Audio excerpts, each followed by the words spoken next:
نبی پاک کی آل بیت کے اس قافلے میں میری آقا امام حسین علیہ السلام کے ساتھیوں میں ایسی مائیں بھی ہیں جن ماؤں کی آنکھوں کے سامنے ان کے بیٹوں کو ذبح کیا گیا.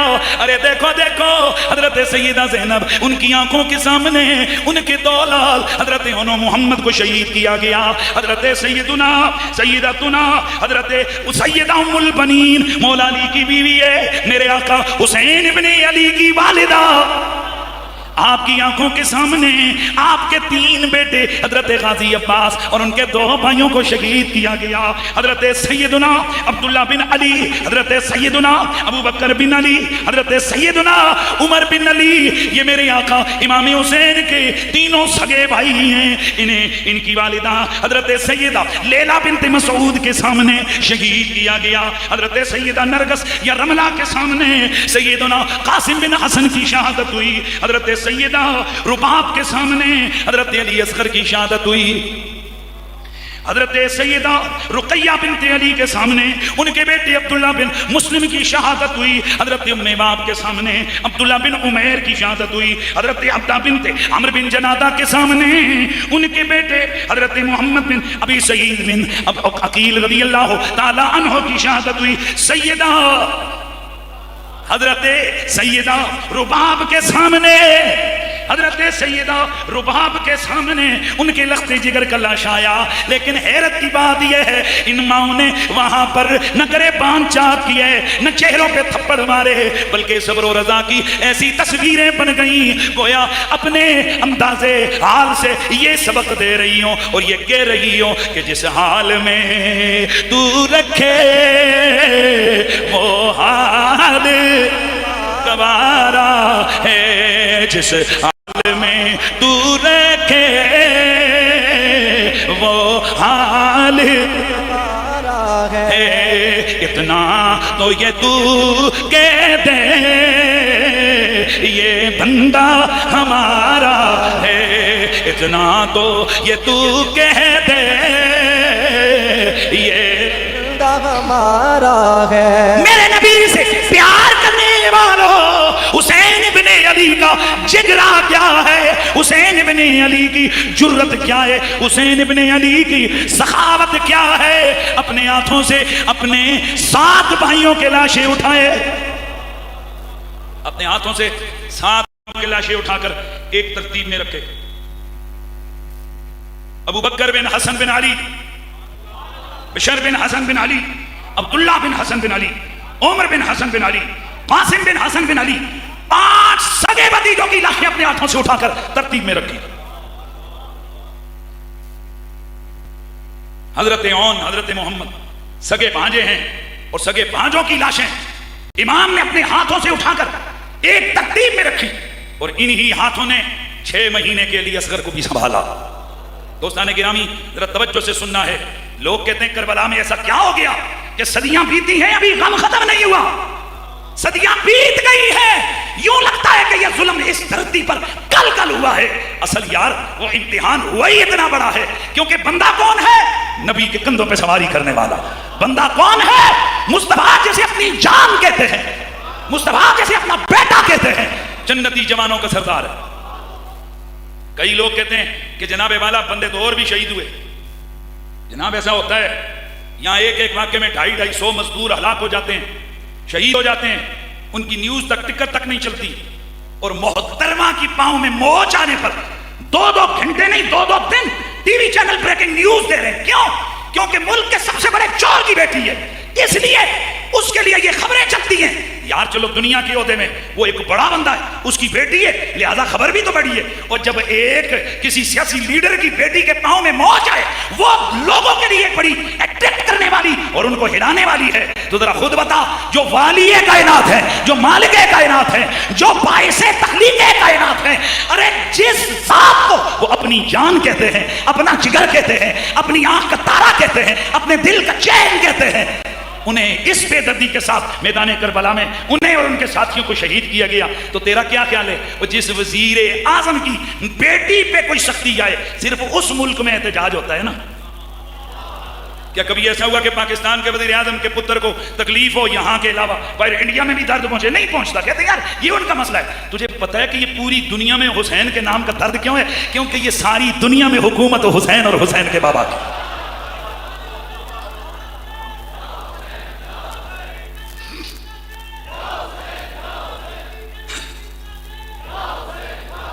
میدان کربلا میں حسین ابن علی نے یہ جتنی بھی لاشیں اٹھائیں بڑے صبر کے ساتھ بڑے تحمل کے ساتھ انہیں ترتیب میں رکھا.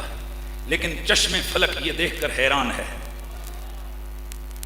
جنت میں حوریں دم بخود ہیں، ملائکہ حیرت زدہ ہیں، پورے قدسی حاملین عرش تک حیران اور ششدر ہے. اب کہ جو حسین نے لاش اٹھائی ہے، حسین کی کمر جھک گئی ہے. معلوم ہے یہ لاش کس کی تھی؟ حسین کے جوان پتر علی اکبر کی لاش ہے. کیا رنگ ہے، کیا نظارہ ہے. بیٹا خود اجازت مانگتا ہے مجھے روانہ کیجئے. ہو بہو یہ تصویر مصطفیٰ ہیں. میرے آقا حسین فرماتے ہیں، حسین عالم حسین علی وقار فرماتے ہیں علی اکبر رک جاؤ لال لال میرے لاڈلے رک جاؤ، میرے بعد تم نے میدان میں آ جانا ہے. ارے حسین علی اکبر یہ تجھ پہ وار کریں گے، تجھے شہید کر کے یہ نیچے گرائیں گے، مجھ سے یہ دیکھا نہ جائے گا کیونکہ تیری صورت میں مجھے اپنے نانے کی تصویر نظر آتی ہے. حضرت علی اکبر عرض کرتے ہیں بابا جہاں میرے باقی چچا بھی چلے گئے، میرے بھائی بھی چلے گئے، میرے دیگر رشتہ دار بھی چلے گئے، محمد عربی کے یار بھی چلے گئے، میں چاہتا ہوں کہ میں بھی اپنی پیاس کو ساقی کوثر کے ہاتھوں سے کوثر کا جام پی کر کے بجھاؤں. چنانچہ حضرت علی اکبر میدان جنگ میں گئے، داد شجاعت دیتے ہوئے آپ شہید ہونے لگے، گھوڑے سے گرنے لگے. آپ نے آواز لگائی یا ابتا یا ابتا، او پیارے بابا مجھے سنبھالو، اپنے لال کو سنبھالو. آپ علی اکبر گھوڑے سے نیچے گرنے لگا ہے. حضرت امام حسین علیہ السلام دوڑے دوڑے آگے بڑھے کہ اپنے بیٹے کو اٹھائیں، بیٹے کو سنبھالیں. جناب حضرت علی اکبر گھوڑے سے گرنے لگے. ادھر جناب امام علی مقام بھی میدان کارزار کی طرف دوڑ پڑے. مل کر غریبو، گویا وہ کہہ رہے ہوں کہ مل کر غریبو بے کسو تنہا سے جائیو، آئے ضعیف باپ دنیا سے جائیو. مجھ کو غریب دشت کربلا کہہ کر پھر پکار، ایک بار یا شہ دو سرا کہہ کر پھر پکار. اے شیر سید الشہداء کہہ کر پھر پکار، صدقے ہو باپ یا ابتا کہہ کر پھر پکار. دوڑے یہ بات کہہ کر سلطان بحر پر، بیٹے کی لاش باپ نے دیکھی لہو میں تر. اٹھا جو دل میں درد تو خم ہو گئی کمر، دیکھا جو زخم منہ کے قریب آ گیا جگر. دنیا سے انتقال ہوا نور این کہا، ہنگامے سحر تھا کہ لٹ گیا گھر حسین کا. امام علی مقام اپنے جوان علی اکبر کی لاش کو اٹھا کر خیموں کی طرف آتے ہیں. اور یہ آج کیا منظر چشم فلک دیکھتی ہے. پیری کا جو عصا تھا وہ ہاتھوں سے چھٹ گیا. ایک طرح کا ریاض ہے، ایک عمر کا ریاض ہے ضعیفی، ایک عمر کا ریاض ضعیفی میں لٹ گیا. راحت کہاں کہ راحت جانے پدر نہیں، بینائی کیوں نہ کم ہو کہ نور نظر نہیں. تصویر مٹ گئی جو رسالت پناہ کی، دنیا اندھیر ہو گئی آنکھوں میں شاہ کی. امام علی مقام امام حسین علیہ السلام نے ایک لاشیں ترتیب میں رکھی ہوئی ہیں. ذرا خود غور کیجئے، 71 لاشیں بندہ اٹھائے، نہ وہاں ماتم ہو، نہ کپڑے پھٹیں، نہ شکایت ہو، نہ شکوہ ہو، بلکہ ہر بار سر ادب سے جھک جائے. ایک بار کو تو کہہ دے یہ بندہ ہمارا ہے، تو پھر بنتا ہے نا انعام اور ڈگری سید الشہداء کی، پھر بنتی ہے نا ڈگری سید الشہداء کی. اللہ اکبر. 10 محرم الحرام ہے، پورا خاندان اللہ کی بارگاہ میں حسین ابن علی نے قربان کر دیا ہے. اب کون بچائے؟ ہاں ایک زہرا کے نور نظر حسین بچائے. آج تمام قافلہ آل بیت میں ایک 2 مرد بچے گئے. ایک جوان زین العابدین ہے جو اتنے شدید بیمار ہیں کہ وہ کھڑے بھی نہیں ہو سکتے. امام علی مقام سے وہ بھی اجازت طلب کرتے ہیں، بابا مجھے بھی اجازت دیجئے میں بھی اللہ کی راہ میں جان جانے آفری کے سپرد کروں۔ امام فرماتے ہیں زین العابدین نانا تو بیمار ہے اور میرے بیٹا تجھ سے تو میری نسل کا ذریعہ چلنا ہے، تجھ سے تو میری نسل آگے بڑھنی ہے، تجھے میں میدان میں نہیں لے جا سکتا۔ اور آپ کو پتہ ہے کہ اللہ کے ہر کام اور تدبیر میں کوئی نہ کوئی حکمت ہوتی ہے۔ امام علی مقام سیدہ زینب سے امامہ لے کر کمر میں پٹکا باندھ کر ہاتھ میں تلوار ذوالفقار پکڑ کر گھوڑے پر سوار ہو کر آپ میدان کربلا کی جانب روانہ ہوئے۔ میدان کربلا ہے، 10 محرم ہے، ہر طرف سے خاموشی ہے۔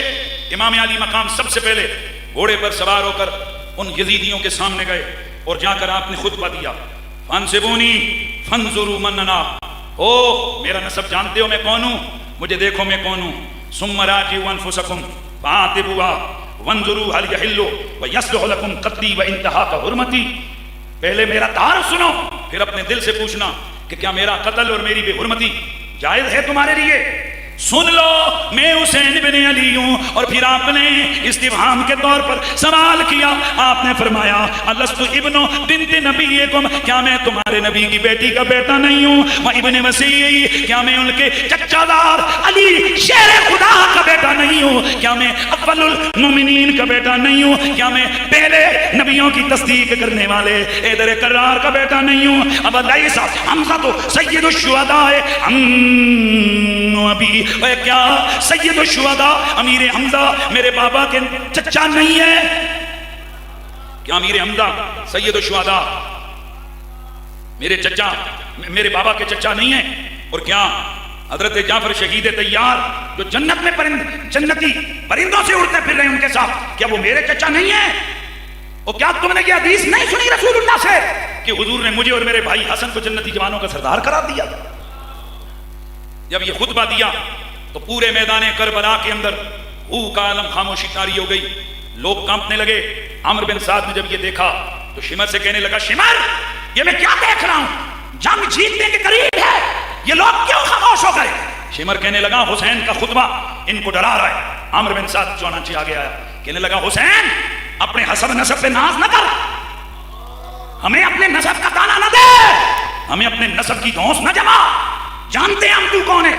اب سننا ہے نبی کے نواسے کو کہہ رہا ہے، تو اس وقت ہمارا دشمن اور باغی ہے، یزید حق پہ تو بغاوت کر کے اس کے خلاف آیا ہے۔ امام علی مقام نے فرمایا ارے او بدبخت، تو مجھے ناحق کہتا ہے اور اس یزید کو حق پر کہتا ہے، کیا تجھے معلوم نہیں کہ نبی کے کندھوں پہ سواری میں نے کی ہے یا حسین کے دشمن یزید نے کی ہے؟ عمرو بن سعد اپنی فوجوں سے کہنے لگا بھائی اس کی زیادہ باتوں میں نہ ہو، چلو حملہ کرو، قصہ ختم کریں، جنگ جیتیں، یزید نے تمہارے لیے بڑے انعام و اکرام تیار کر رکھے ہیں، بس یہ ایک ہی تو رہ گیا، قصہ تمام ہونے لگا ہے، چلو حملہ کرو۔ چنانچہ ان یزیدیوں نے امام علی مقام کی طرف حملہ شروع کیا۔ تیر چل رہے ہیں، نیزے چل رہے ہیں، بھالے چل رہے ہیں، تلواریں چل رہی ہیں، لیکن اللہ آج کے چشم فلک کیا دیکھ رہی ہے؟ آج فرشتے بھی حیران ہیں، کیونکہ آج تلوار ذوالفقار نے بدر والا رنگ دکھانا شروع کر دیا ہے۔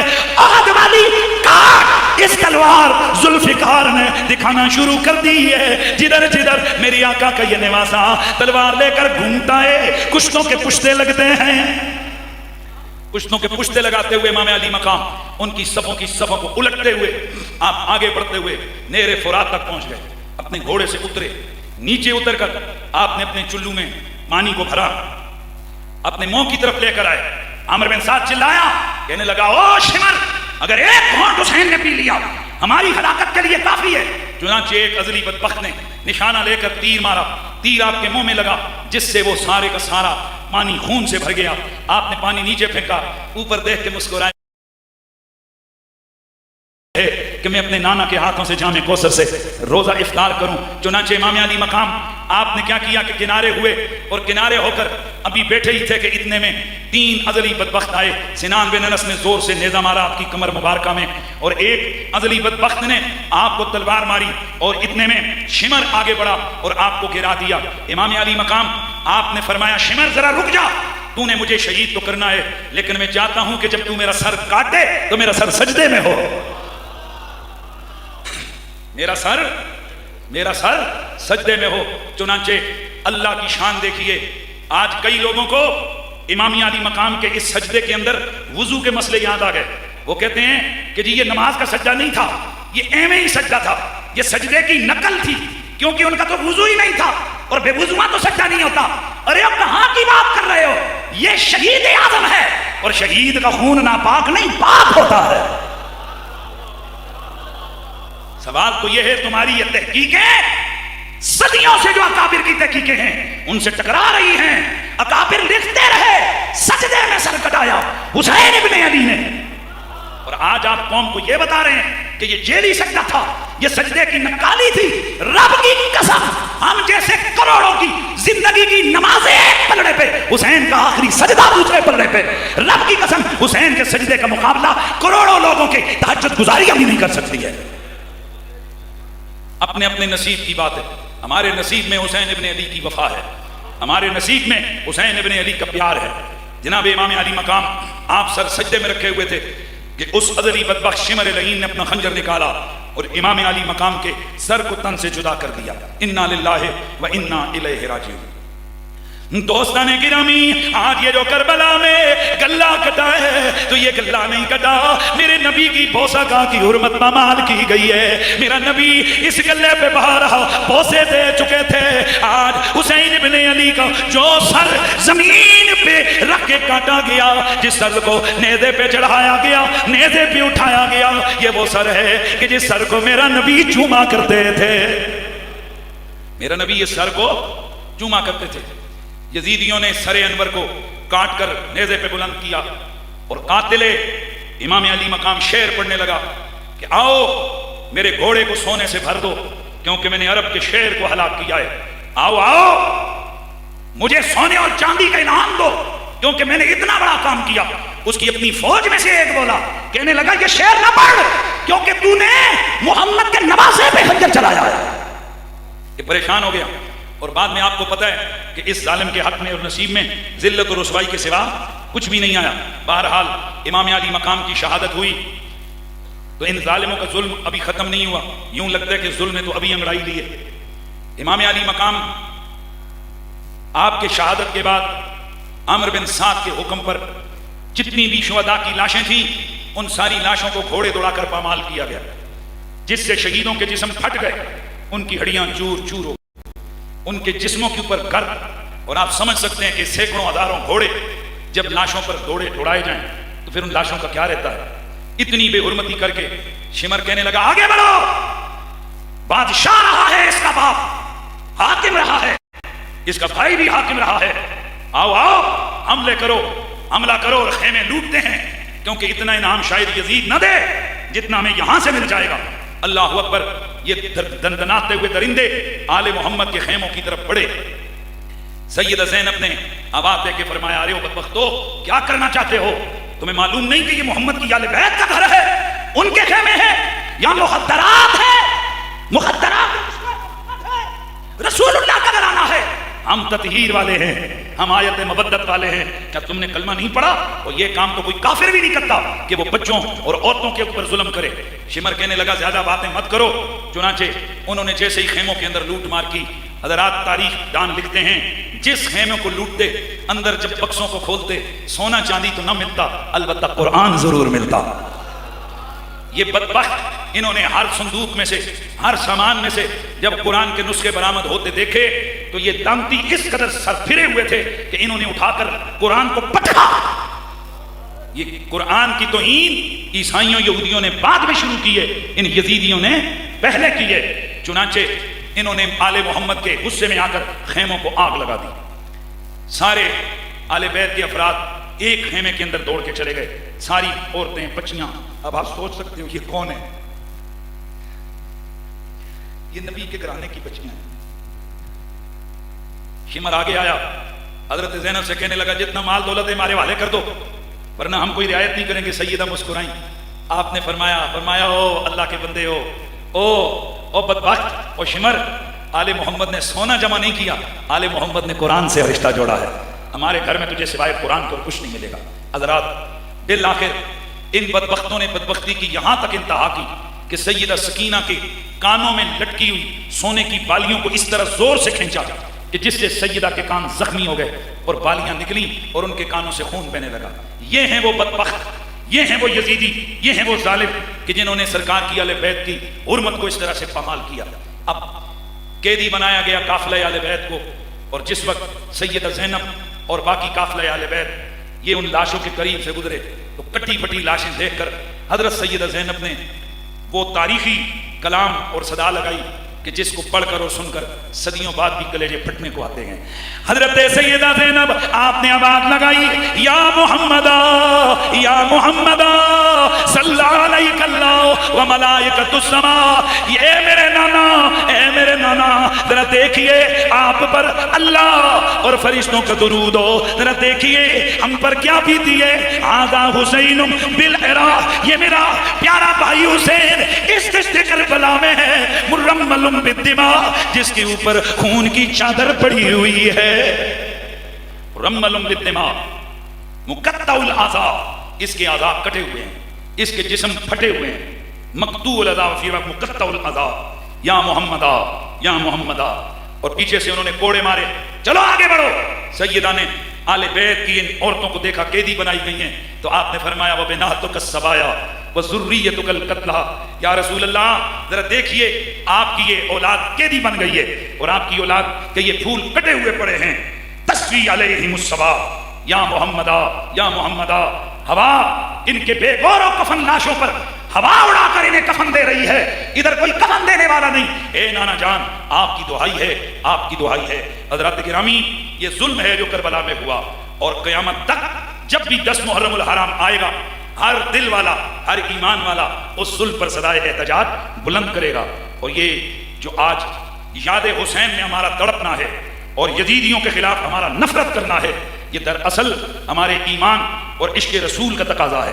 کیوں کہ محبوب کا محبوب بھی محبوب ہوا کرتا ہے۔ حضور ہمارے محبوب ہیں تو حضور کی اہل بیت بھی ہماری محبوب ہے، اور ہم کل بھی قاتلین حسین پر لعنت بھیجتے تھے، ہم آج بھی قاتلین امام حسین پر لعنت بھیجتے ہیں، اور جھوم کر اور بڑا زبردست انداز سے اپنا احتجاج کرتے ہوئے ہم یہ صدا لگاتے ہیں کہ آل بیت پاک سے بے باکیاں گستاخیاں لعنت اللہ ہے علیکم دشمنان آل بیت، لعنت اللہ ہے علیکم دشمنان آل بیت، وہ تم کو میدہ نار کا اے دشمنان آل بیت، جان دینا سر کٹانا کوئی تم سے سیکھ لے، جان عالم او فدا اے خاندان آل بیت، جان عالم او فدا اے خاندان آل بیت۔ آواز آئے تم کو میدہ نار کا اے دشمنان آل بیت، اور لعنت اللہ ہے علیکم دشمنان آل، بولو بولو بولو بولو، لعنت اللہ ہے علیکم دشمنان آل بیت، لعنت اللہ ہے علیکم دشمنان آل بیت۔ اللہ تعالیٰ میری اور آپ کی حاضری اپنی بارگاہ میں قبول فرمائے۔ وآخر دعوانا